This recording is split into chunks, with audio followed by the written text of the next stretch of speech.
রূপকথার মতো সমাপ্তি কে না চায়। রোনালদোও চেয়েছেন শেষ বিশ্বকাপটা রাঙাতে।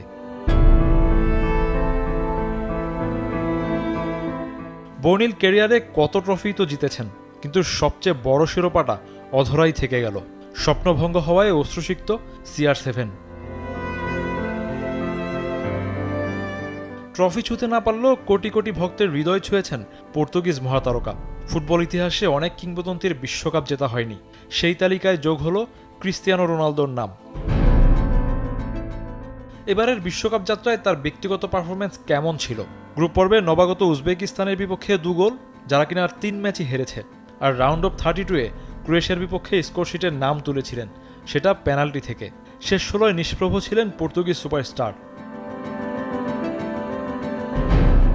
জার্মানিতে শুরু, যুক্তরাষ্ট্রে শেষ। 20 বছরে খেলেছেন 6 বিশ্বকাপ, 27 ম্যাচে গোল 11টি, সঙ্গে আছে একাধিক অ্যাসিস্ট। সব আসরেই ছিলেন দলের ভরসার প্রতীক। সব আসরে গোল করার বিরল কীর্তিও আছে তার। তবে ইয়ামালদের কাছে হেরে অপ্রত্যাশিত এক রেকর্ড গড়েছেন ক্রিস্তিয়ানো রোনালদো। বিশ্বকাপে তার ম্যাচ হারের সংখ্যা এখন 8টি। এর আগে মেক্সিকোর কারবাহাল আর দক্ষিণ কোরিয়ার হংমিও রোনালদোর সমান ম্যাচে হেরেছেন। বিশ্বকাপ না জিতলেও তার অর্জনের পাল্লাটা ভারী। ব্যালন ডিওর জিতেছেন 5 বার, আছে সমান সংখ্যক চ্যাম্পিয়ন্স লিগ শিরোপা। 4 ক্লাব বিশ্বকাপের সঙ্গে আছে একাধিকবার লিগ জেতার কীর্তি। UEFA nations league, European championship লিগের ট্রফিও জিতেছেন। ক্যারিয়ারে গোলের সংখ্যা 1000-এর দ্বার প্রান্তে।